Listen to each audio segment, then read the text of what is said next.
काजल है, मैं सबकी फेवरेट हूँ। मम्मी, पापा, पीयूष भैया, ईशा दीदी, सबकी। फिर ऐसा क्यों हुआ? मेरी क्या गलती थी? क्यों हुआ ऐसा?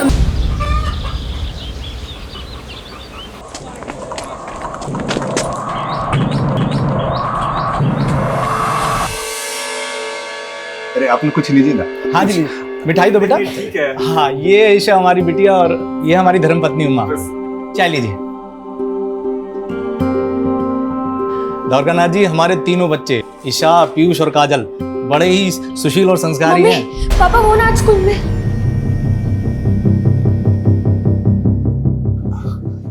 ये हमारी बेटी है काजल। काजल, सबको नमस्ते करो। हाय। अरे काजल, तेरे कपड़ों को क्या हुआ? वो हम स्कूल में खेलते वक्त गिर गए थे। जाओ, कपड़े बदल के आओ। वो कहा है ना कि काजल हम तीनों में सबसे छोटी है, इसलिए सबसे ज्यादा नटखट है। वो कहते हैं ना, छोटे पैकेट में बड़ा धमाका। मम्मी, समोसा बहुत गर्म है। अच्छा, हमें तो आज तक कुछ बना कर नहीं दिया। और हमको भी कहाँ खिलाया। तुम दोनों क्या कर रहे हो यहाँ पे? ये लो जूस। अरे, होने वाले जीजा जी से मिलने आए है ना पीयूष भैया? और नहीं तो क्या। दिवेश जीजू, हम तीनों भाई बहन है ना, हर जगह साथ जाते हैं, तो अगर आप ईशा दीदी को लेकर गए तो हमको भी साथ लेकर जाना पड़ेगा। और हमको भी। अरे बाप रे, अब एक काम करते हैं, तुम तीनों को कहीं जाने की जरूरत नहीं है। शादी के बाद हम ही यहाँ रहने आ जाते हैं। तो बड़ा मजा आएगा, क्यों ईशा दीदी?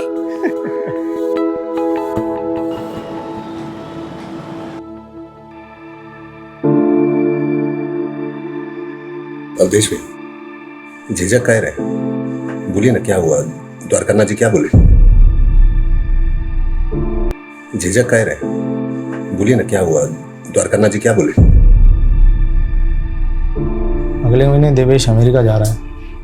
द्वारकानाथ जी चाहते हैं कि इसी महीने ईशा और देवेश की शादी हो जाए। इतनी जल्दी पैसों का प्रबंध कहाँ से कर पाएंगे? भैया, ईशा भी हमारी बेटी की तरह है, तो शादी का आधा खर्चा हम उठाएंगे। और कल हम शेखर से भी बात करते हैं, वो भी जरूर मदद करेगा। नहीं महेश, बाहर वालों को घर के मामले में इन्वॉल्व करने की जरूरत नहीं है। भैया, बचपन का दोस्त है मेरा, वो देखिएगा वो खुशी खुशी मदद करेगा। हाँ ताऊ जी, शेखर चाचा बहुत अच्छे हैं। महेश, तूने हमारा आधा बोझ हल्का कर दिया। अरे भैया, काजल की जब शादी होगी ना तब। हमारी शादी? नहीं ताऊ जी, हम शादी नहीं करेंगे, हम तो मम्मी के साथ रहेंगे।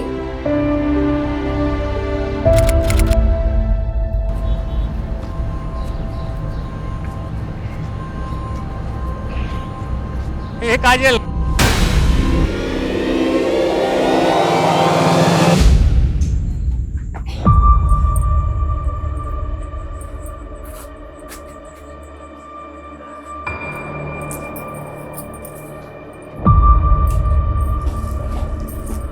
आने दो काजल को। जेठ जी एकदम ठीक कहते, लड़की हाथ से निकलती जा रही है। शांत हो जा बेटा। महेश गया है ना काजल को लेने। आ गया फोन। हेलो, मिल गए ना काजल? फोन देना उसे। वृंदा, काजल भारती के घर आई ही नहीं। क्या? तो कहीं कहाँ वो? महेश, मिली क्या? नहीं। देख, तू चिंता मत कर, किसी ने कुछ कह दिया होगा, यहाँ वहाँ मुंह फुला के बैठी होगी, मिल जाएगी। चल वहां ढूंढते हैं।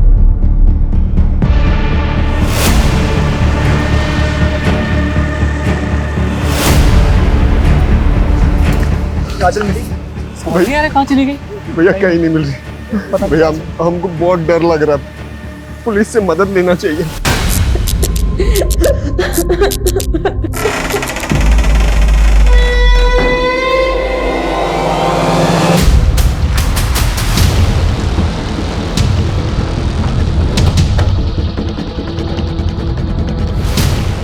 आपने आखिरी बार काजल को यहीं देखा था? जी हाँ। अरे पापा, रास्ता भूल गए क्या? हमारा घर तो उस तरफ है। बेटा भूला नहीं, बस है ना, मैं काम पूरा करके आ रहे हैं। तो हम भी आपके साथ चलते हैं और आते वक्त हम चॉकलेट ले लेंगे। बेटा तो चॉकलेट तो शंभू चाचा से ले ले, हम बस काम खत्म करके आ गए। काजल की तस्वीर सब पुलिस स्टेशन में सर्कुलेट करो। सर, आसपास की सभी दुकानें बंद हैं। अब तो सुबह जब दुकानें खुलेंगी सभी को इन्फॉर्मेशन मिलेगी। मैं शर्मा, छोटी बच्ची का मामला सुबह तक का इंतजार नहीं कर सकती। पेट्रोलिंग टीम से कहो कि तुरंत बच्ची की तलाश शुरू करें और पास में एक नाला है, वहाँ भी चेक करो। Okay sir.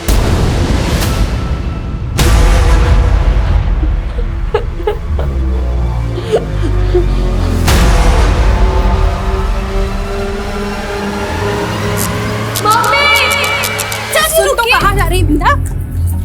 कहाँ जा रहे? काजल नहीं कहाँ जा? मुझे जाना पड़ेगा उसमें। आ जाएगी काजल बेटा, तू शांति रखना। भाभी अभी तक नहीं आई है, पता नहीं कहाँ होगी हमारी बच्ची। कुछ नहीं होगा उससे, आ जाएगी वो। नहीं आई ना भाभी अभी तक। आ जाएगी ना काजल, तू शांति रखना। किस साल में होगी, कहाँ होगी? भाभी हमको हमारी काजल चाहिए। आ जाएगी बेटा।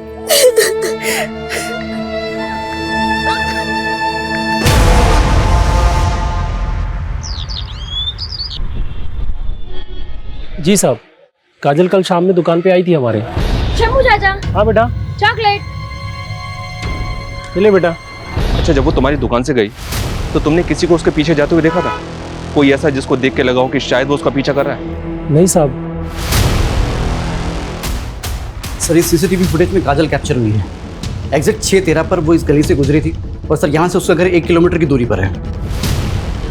तो मतलब जो भी हुआ है वो इस 1 किलोमीटर के दायरे में हुआ है और वो 6:13 के बाद। सर, पूरा रास्ता स्कैन किया है, आसपास के लोगों से भी पूछताछ की है, लेकिन 6:13 पर किसी ने भी काजल को नहीं देखा और न ही किसी शोर शराबे की आवाज़ सुनी।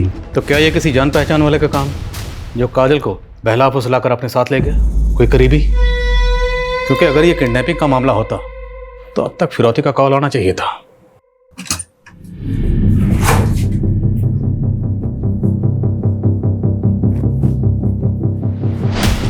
वृंदा, पापा नहीं मिल रही। नहीं मिली। वृंदा मिली? नहीं। अम्मा पूरा घर छान लिए, पड़ोसी में पूछ लिया, चाची नहीं मिल रही। भगवान, कहाँ गई होगी? भाभी, आप और ईशा यही रहिए, हम लोग बाहर जाकर देखते हैं।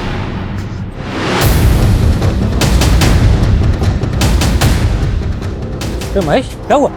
शेखर, वृंदा कहीं चली गई। अरे घबराओ मत, यहीं कहीं होगी, मिल जाएगी।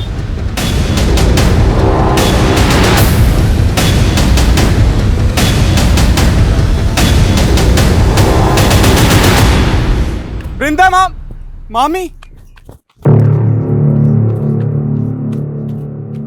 मामी, आप यहाँ क्या कर रही हैं? आ जाएगी काजल।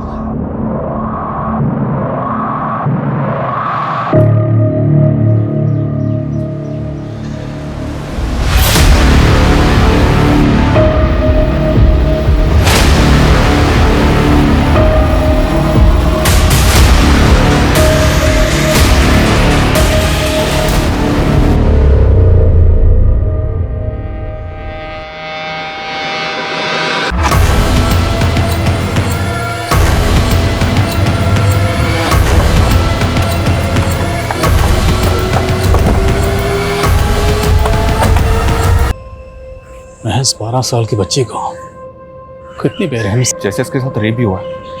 सर, कल ही हमने ये जगह स्कैन करी थी, लेकिन तब तो यहाँ कुछ भी नहीं था। हो सकता है कोई देर रात को लाश को ठिकाने लगाने आया हो। नशी पने के हाथ देखा, सिर्फ मारा नहीं किया, मारने के बाद पोस्टमार्टम के लिए भेजा और पूरा एरिया सील करो। बैठ सर।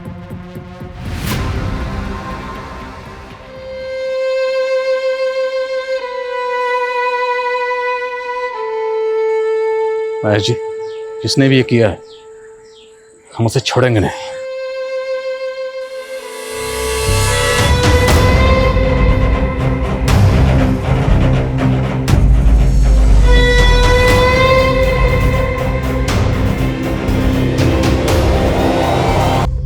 सर, काजल की पीएम रिपोर्ट। उसकी मौत गला घोटने से हुई है सर। और रेप तो नहीं हुआ सर, लेकिन टॉर्चर काफी किया गया उसे। पीठ और सीने पर जख्मों के कई सारे निशान हैं और 2 फ्रैक्चर्स भी।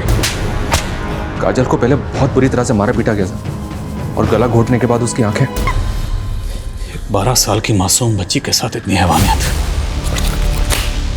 और ये सोचकर ही मेरा खून खौल रहा है कि वह हैवान अभी भी आजाद घूम रहा है। शर्मा, वो हैवान मुझे किसी भी सूरत में जल्द से जल्द सलाखों के पीछे चाहिए।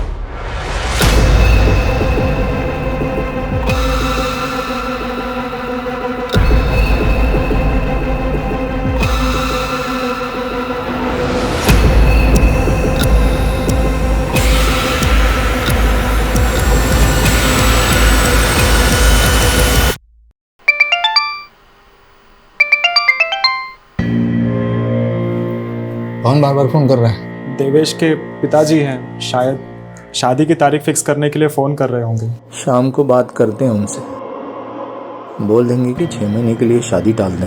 लेकिन अगर देवेश एक बार अमेरिका चला गया तो फिर पता नहीं कब लौट कर आएगा। तो क्या करें? यहाँ हमारे भाई की बेटी की जान गई है और तुमको अपनी बेटी की शादी की पड़ी है, हैं? भैया भाभी सही कह रही। अभी शादी टल गया तो हो सकता है कि रिश्ता भी टूट जाए। इससे अच्छा रिश्ता हाथ से जाने मत दीजिए। क्या कह रहे तुम? सही कह रहे। ईशा और देवेश की शादी इसी महीना होना जरूरी है।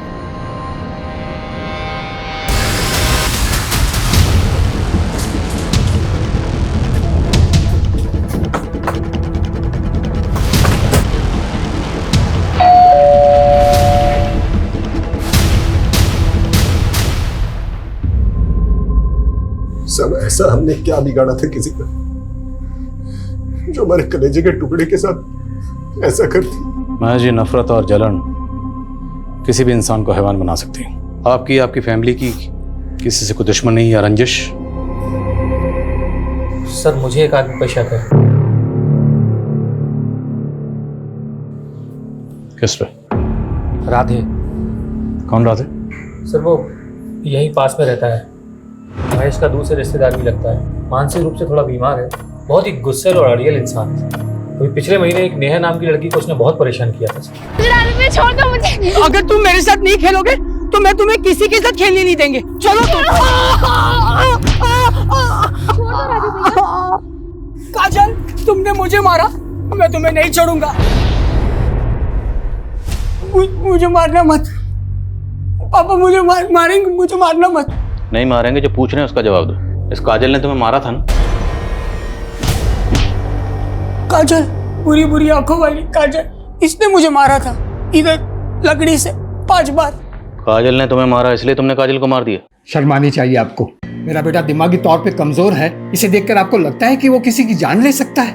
जानलेवा हमला तो कर ही चुका आपका बेटा कई लड़कियों पर। काजल ने तो पीटा भी था उसे, हो सकता है बदला लेने के लिए। बदला तो महेश और उसका परिवार ले रहा है हमसे साहब। अवधेश, महेश और हम दूर के रिश्तेदार हैं। पुश्तैनी जायदाद के लिए हमारा केस भी चल रहा है कोर्ट में। उसका फैसला हमारे हक में आया, उसी का बदला लेने के लिए महेश हमारे बेटे को फंसा रहा है। हाँ, लेकिन राधे की जहनी हालत की वजह से हमें उसकी कस्टडी नहीं मिलेगी। लेकिन सर, अगर कस्टडी नहीं मिलेगी तो इंटरोगेट कैसे करेंगे? राधे की कस्टडी हमें एक ही सूरत में मिल सकती है, या तो हमारे पास उसके खिलाफ कोई ठोस सबूत हो या फिर कुछ चश्मदीद गवाह। राधे पर हर वक्त नजर रखो और ये भी पता करो क्या महेश की फैमिली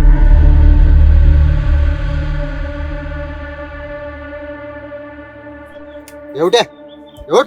अरे कौन आवाज कर रहा है? उठ, उठ, उठ, उठ। राजा, चल,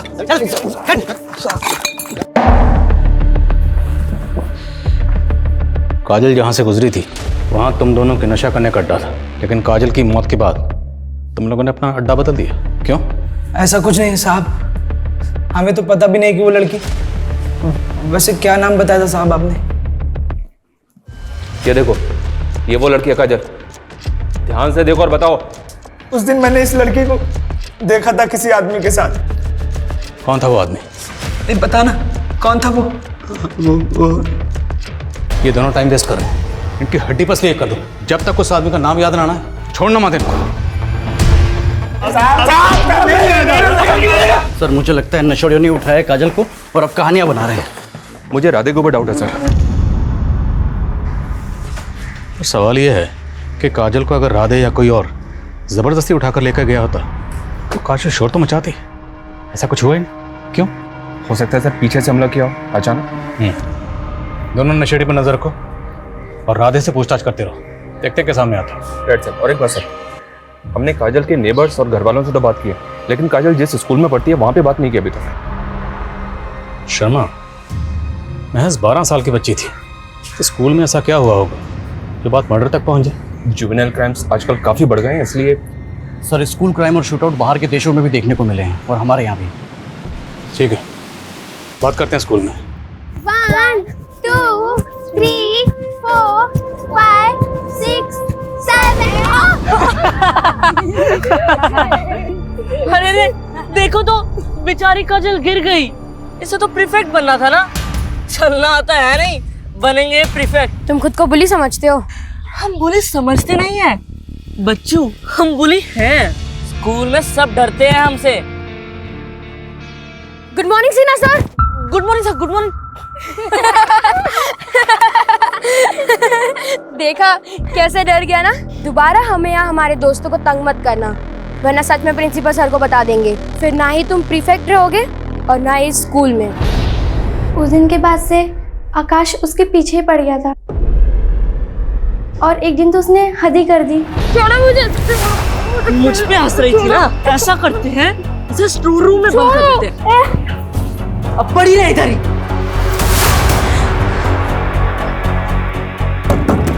भारती, प्रिया कोई है, मुझे यहाँ से निकालो। फिर हमने आकाश को 10 दिन के लिए स्कूल से सस्पेंड कर दिया और उसे प्रीफेक्ट की पोजीशन से हटा दिया और उसकी जगह हमने काजल को प्रीफेक्ट बना दिया।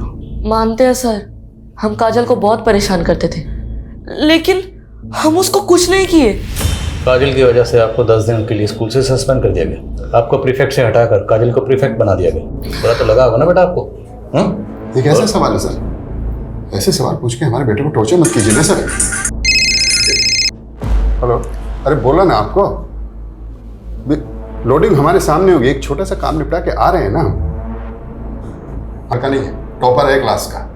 अगर आप बोला ना आपको, पहुंच रहे हैं। क्या कह रहा था मैं? आप हमारे बेटे को परेशान मत कीजिए।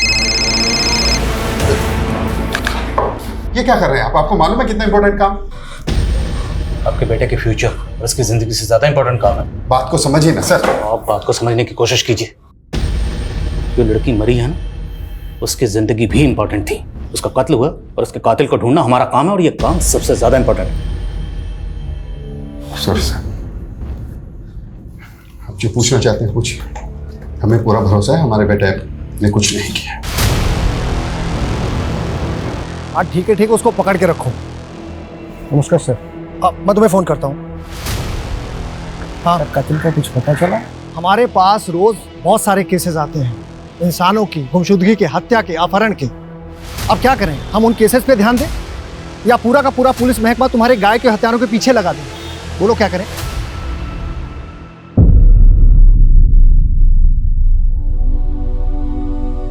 माँ, ईशु दी की शादी में ना मैं ये पहनूंगी। अच्छी लग रही हूँ ना? एकदम परी लग रही है। वृंदा, भाभी साड़ी दी है आज पूजा में पहनने के लिए।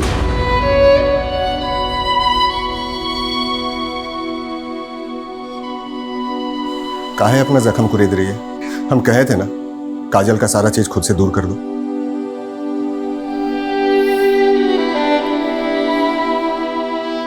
वृंदा, ईशा भी हमारी बेटी है और 10 दिन के बाद उसकी शादी है, तो ये मातम छोड़ो और शादी की तैयारी के लिए भाभी का हाथ बटाओ। काफ़ी अजीब है सर, काजल की हत्या को अभी कुछ ही दिन हुए और उस घर में शादी भी हो रही है। इतनी जल्दबाजी आखिर किस लिए? सर, वो दोनों नशेड़ी आलोक और प्रेम कुछ बताना चाहते हैं।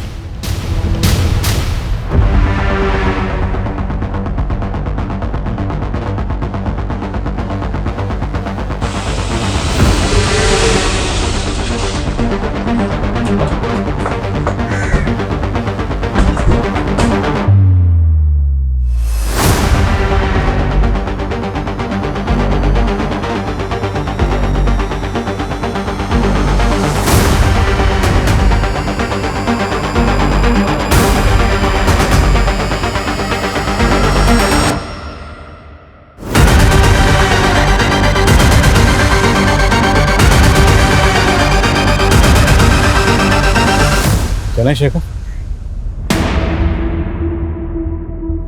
शेखर?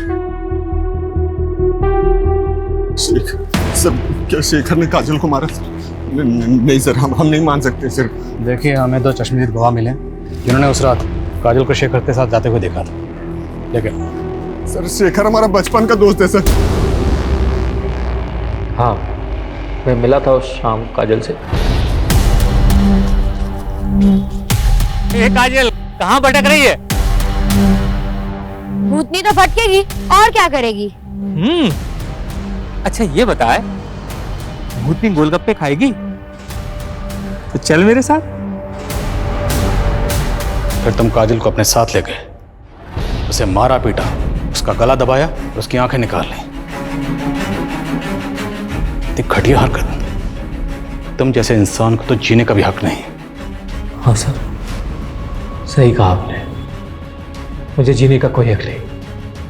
मुझे फांसी दे दीजिए सर। ये ड्रामा बंद कर। ये बोल कि काजल को क्यों मारा, कहाँ मारा और कैसे मारा, वरना मार मार के उगलवाएंगे। मारिए सर मुझे, मारिए सर मुझे। मैं इसी लायक हूँ, मैं इसी लायक हूँ सर।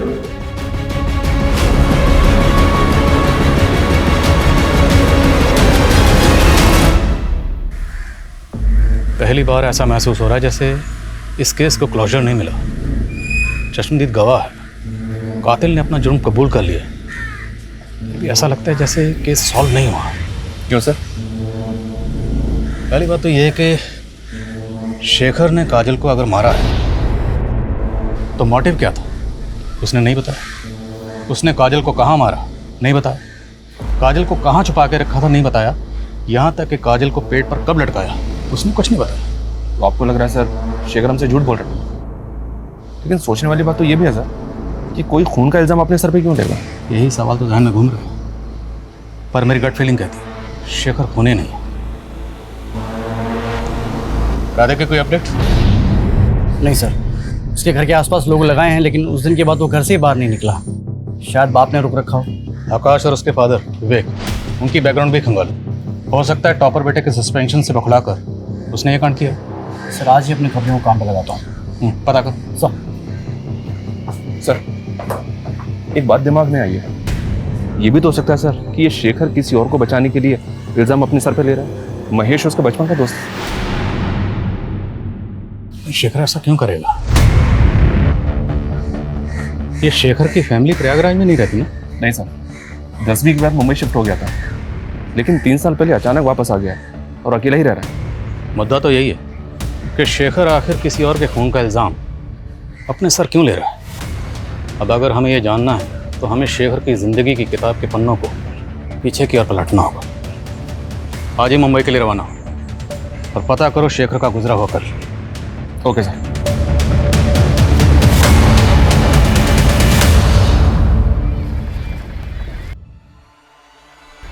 शेखर आज मत जाओ ना ऑफिस। क्या करें, जाना तो हम भी नहीं चाहते, पर हम ना अपना सारा काम जल्दी से जल्दी निपटाना चाहते हैं ताकि अपने बच्चे और तुमको ज़्यादा से ज़्यादा समय दे सकें। चलो अपना ध्यान रखना।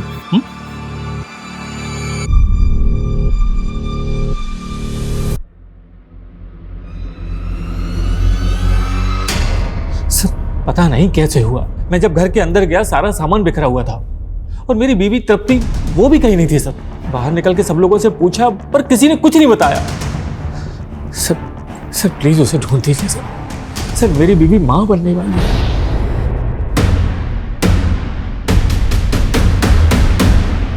क्या शेखर पर उसकी बीवी की मौत का चार्ज लगा था? जी सर, शेखर 1 साल तक जेल में था, डिप्रेशन में चला गया था।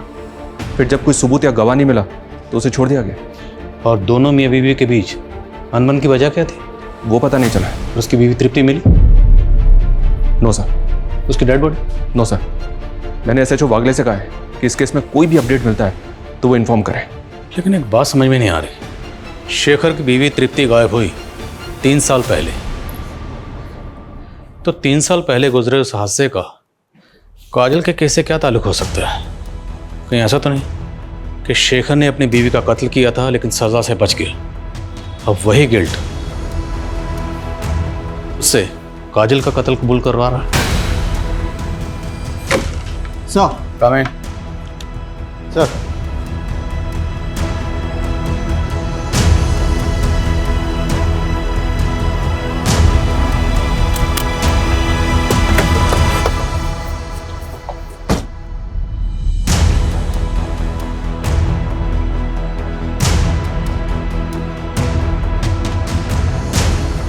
माफ़ी चाहते साहब आपको तकलीफ़ देने के लिए।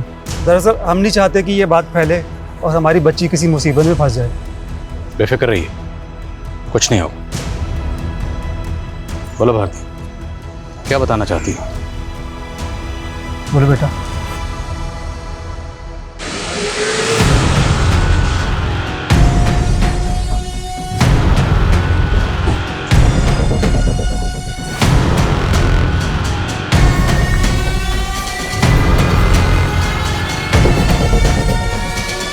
उठाओ मैडम को।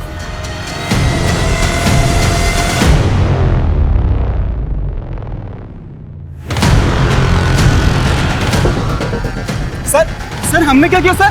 सर हमने कुछ नहीं किया सर। ये क्या कर रहे हैं साहब? हमारे बच्चे हैं साहब। इन्होंने क्या किया?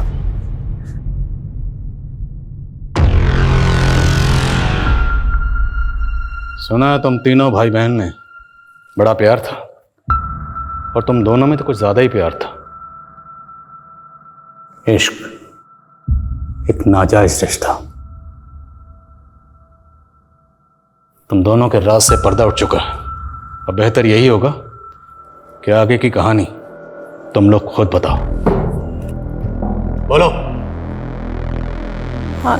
हाँ सर, ये सच है कि हम दोनों एक दूसरे से प्यार करते, बचपन से साथ में खेलते कूदते बड़े हुए, और हमें पता है कि समाज कभी भी रिश्ता मंजूर नहीं करेगा, मगर हमने कभी पीयूष को अपना भाई नहीं माना और नहीं मानेंगे। आप बाबूजी तो बचपन में ही बस हादसे में गुजर गए थे। उसके बाद में महेश मामा और अद्वेश मामा ने ही मेरा पालन पोषण किया। ईशा की शादी हम किसी और से होते हुए नहीं देख सकते थे, और ना ही ईशा के साथ शादी हम सबके सामने कर सकते थे। इसीलिए हमने ये रिश्ता सबसे छिपाया था। पीयूष, 1 महीने में शादी हो रही है हमारी। हम मर जाएंगे लेकिन किसी और से शादी नहीं करेंगे। हम तेरी शादी के 1 दिन पहले यहाँ से भाग जाएंगे, मुंबई चले जाएंगे। फिक्र मत करना, तू मत कर तू फिक्र, मैं सब संभाल लूंगा। ईशा दीदी, पीयूष भैया। अब अगर काजल इसके बारे में पूरे परिवार को बता देती तो तुम दोनों के भागने का प्लान चौपट हो जाता। उस दिन तुम काजल को भारती के घर के बाहर मिले थे। झूठ तो बोलना मत, क्योंकि भारती हमें सब कुछ पहले ही बता चुकी है। हाँ, ये बात सच है सर। हम जानते हैं हमसे बहुत बड़ी गलती हो गई है। ईशा को भी समझ में आ गया है। हमने भागने का प्लान भी कैंसिल कर दिया है। सच्ची, सब कुछ वैसा ही चलेगा जैसा कि घर वाले चाहते हैं। तुम समझ रही हो ना हम क्या कह रहे हैं? तुम किसी को बताओगे तो नहीं? ठीक है भैया, हम किसी को नहीं बताएंगे, पर आप अपना वादा तो नहीं तोड़ोगे ना? नहीं, पक्का वाला प्रॉमिस। ठीक है। काजल ने वादा किया था कि वो किसी को कुछ नहीं बताएगी। हमने भरोसा किया था उस पर उसने तुम्हारे विश्वास को तोड़ दिया। उसने अपनी दोस्त भारती को सब कुछ बता दिया था। तुम काजल को मिले, अब उसे अपने साथ ले गए, उसे मारा पीटा, उसकी आंखें निकाल ली, उसका गला दबाया। नहीं सर, ये बिल्कुल झूठ है सर। हमने काजल को नहीं मारा। इसी भतीजी की शादी के लिए मरे जा रहे थे ना आप? हाँ, अपनी बेटी के शौक से ज्यादा आपको उसकी शादी की पड़ी थी। ईशा और पीयूष के साथ साथ आप भी मेरी बेटी की मौत के जिम्मेदार हैं।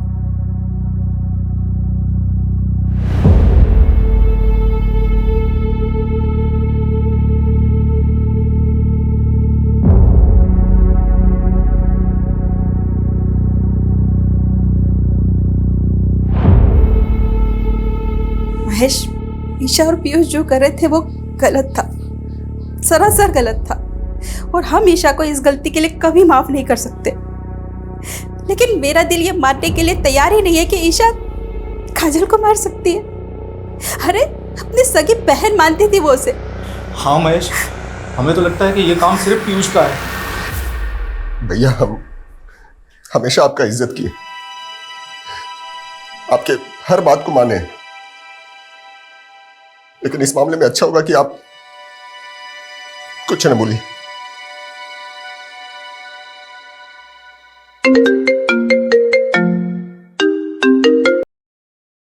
हाँ वागले, बोलो।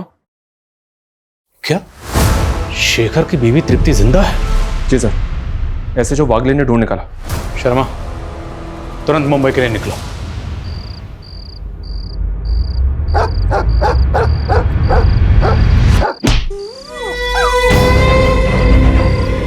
से प्यार करती थी। शेखर की कंपनी में राकेश ड्राइवर था।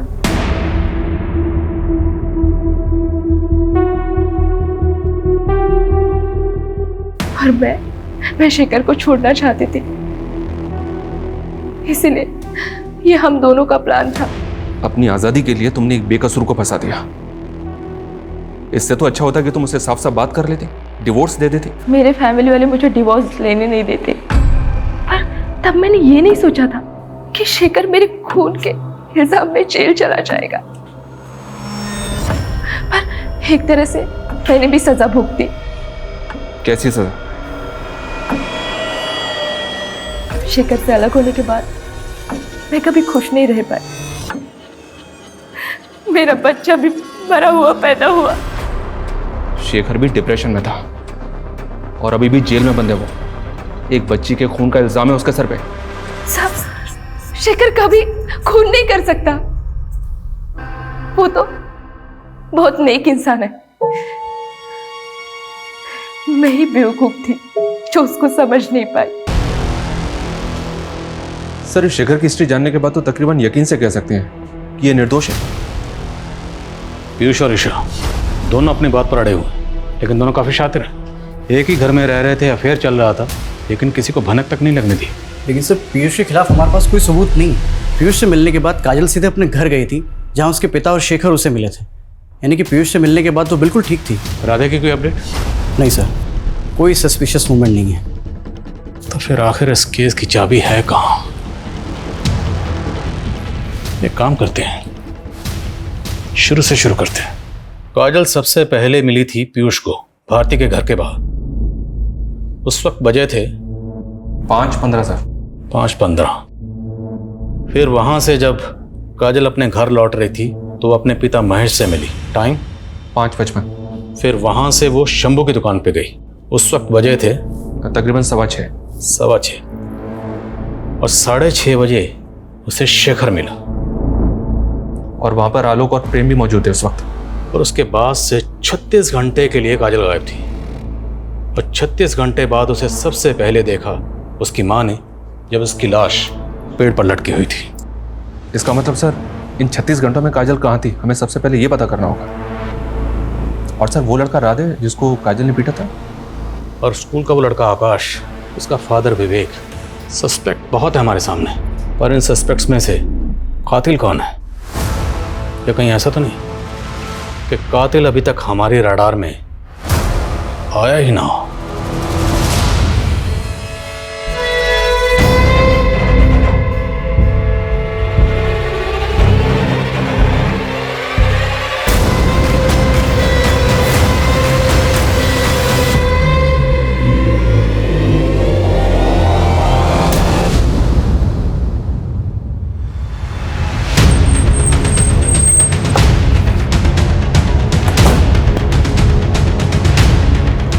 जय हिंद सर।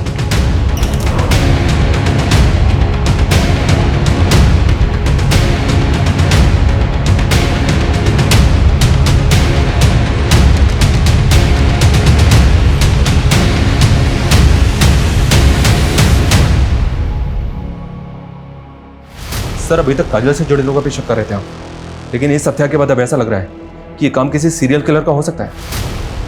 हो सकता है हम गलत हों, पर हम हाथ पे हाथ रख कर नहीं बैठ सकते। हमें आगे तो बढ़ना होगा, चलते रहना होगा, वाला डायरेक्शन में ही सही। हो सकता है चलते चलते हमें सही मंजिल मिल जाए। सर, लोकल पुलिस स्टेशन से केस फाइल की कॉपी मंगवाई है। काजल की तरह इस लड़की रिया, इसको भी टॉर्चर किया गया था और आंखें निकाली गई थी। इस केस से कोई क्लू मिला? जी सर, एक आई विटनेस है केस का। लड़की को अगवा करने से पहले उसने स्कूल के बाहर एक आदमी को टैक्सी पार्क करते हुए देखा था। कौन है टैक्सी ड्राइवर? सर, ये तो अभी तक पता नहीं चला है, लेकिन आई विटनेस का कहना था कि उसका हेयर स्टाइल कुछ अजीब सा था। टैक्सी ड्राइवर, अजीब हेयर स्टाइल। काजल की लाश जहाँ मिली थी वो एरिया अभी भी सील है ना? जी सर। उस पूरे एरिया में पता करो, क्या किसी ने किसी ऐसे टैक्सी वाले को देखा था जिसका हेयर स्टाइल अजीब था? और इस एरिया में जितनी भी सीसीटीवी फुटेज है सबको खंगालो। गाइस, मैं जानता हूँ काम बहुत मुश्किल है, but let's crack this case.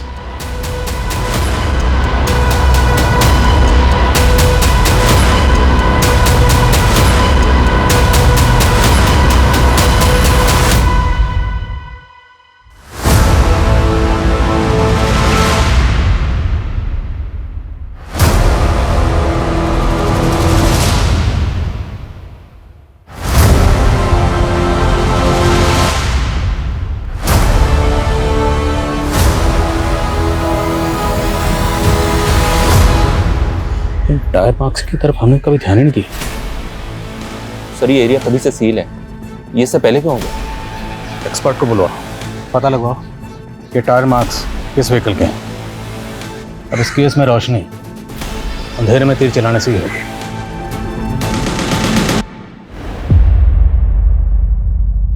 Piyush जा चुका है और अब उसे कभी याद भी मत करना। अरे शुक्र मना कि देवेश तुझसे अब भी शादी करने के लिए तैयार है। ईशा, अब और कोई कांड मत करना। हम वादा करते हैं माँ, अब जैसा बोलेगा हम वैसे ही करेंगे। सर, मैं प्रयागराज में हुए दूसरे सिमिलर केसेस ढूंढ रहा था तो ये केस मेरे सामने आया, अवनी दीक्षित का। काजल, रिया और अवनी, तीनों केसेस में विक्टिम को पहले टॉर्चर किया गया, उसके बाद उनकी आंखें निकाली गई। और सर इन तीनों में से किसी का भी रेप नहीं हुआ।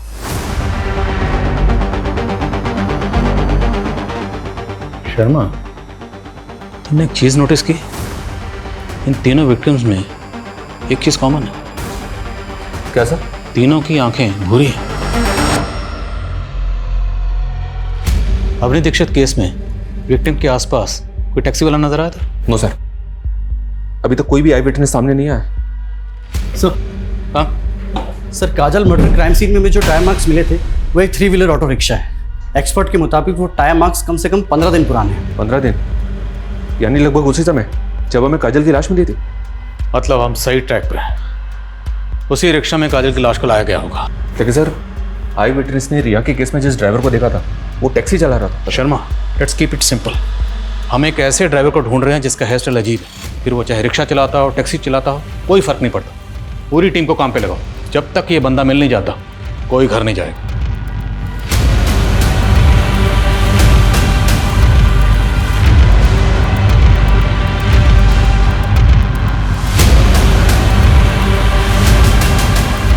सर ये 2 ड्राइवर्स मिले हैं, दोनों की अपनी अपनी कहानियां हैं, अपने अपने अलीब हैं। 1 मिनट सर, ये आदमी, इसको तो देखा है मैंने सर। कौन है ये? तो वही ड्राइवर है सर जिसके साथ शेखर की बीवी तृप्ति भागी थी। राकेश नाम है इसका। सर अभी कुछ देर पहले ही छोड़ा है मैंने, ज्यादा दूर नहीं गया होगा, उठा लेते हैं उसे। नहीं, रुको रुको रुको, जाने दो उसे, लेकिन नजर बनाए रखो। ये जो भी है अब इसे सबूत के साथ।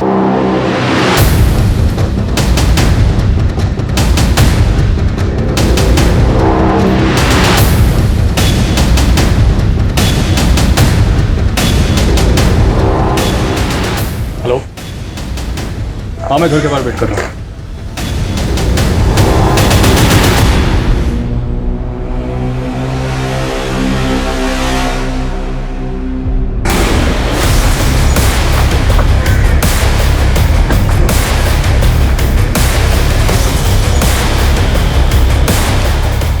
आप लगाइए मेहंदी।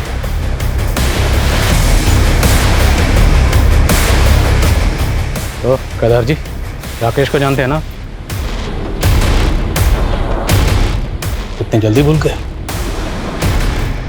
अभी तो मिले थे गली में। अच्छी याद आया, लेके जाओ।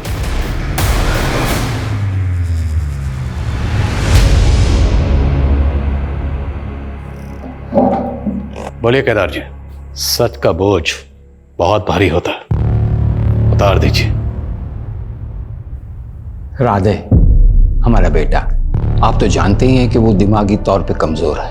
हमारा वंश आगे बढ़े इसके लिए हमने हमसे कम उम्र की लड़की शीला से शादी कर ली, ताकि तंदुरुस्त और हेल्दी बच्चा पैदा हो। 3 बार हमारी बेबी उम्मीद से थी, लेकिन तीनों बार बच्चे पेट में ही मर गए और हमें हर हालत में तंदुरुस्त बच्चा चाहिए था। इसलिए हम हमारी बीवी को लेकर बंबई चले गए। कुछ दिनों के बाद हमें तृप्ति मिली, शेखर की बीवी। केदार जी प्लीज शेखर को मत बताइएगा। नहीं बताएंगे, हम हमारी परेशानी में उलझे हुए हैं, इसीलिए तो मुंबई आए हैं। क्या परेशानी है आपको? दूसरी शादी इसलिए की ताकि बच्चा हो जाए। ये मेरा पति है राकेश। बंबई इसलिए आया हूं कि बीवी का इलाज हो जाए तो मैं घर का चिराग मिल जाएगा। राकेश हमें एक बाबा के पास लेके गया, उसने उपाय भी बताए। तेरी पत्नी जिंदा बच्चे को जन्म दे सकती है, लेकिन उसके लिए तुझे बलि देनी होगी। 3 गायों की बलि, 10 कुत्तों की बलि और 3 भूरी आंखों वाली लड़कियों की बलि देने के लिए कहा। राकेश ने कहा कि गाय और कुत्ते की बलि तो वो खुद दे देगा। जानवर को मारना इतना मुश्किल नहीं, लेकिन इंसान को। काजल को कैसे चुना? किस्मत ने साथ दिया साहब। मेरी बीवी का पहला पति शेखर भी वहीं रहता था, काजल को अच्छे से जानता था। हमने उस रात काजल को रोका और उसे बताया कि तुम्हारे शेखर चाचा की खोई हुई बीवी मिल गई है। शेखर चाचा की बीवी? आप उन्हें जानते हो अंकल? हाँ बेटा, अच्छी तरह से। उनकी फोटो भी है मेरे पास, ये देखो। अभी कहाँ है वो? चलो मेरे साथ, मिलवाता हूँ उनसे। तृप्ति चाची कहाँ है? है ना कत्थई आंखें, जैसी चाहिए थी। काजल के बाद 2 लड़कियां और उठाई इसने, और उनको भी काजल की तरह ही मारकर पेड़ पे लटका दिया, ताकि लोगों को लगे कि ये किसी सीरियल किलर का काम है।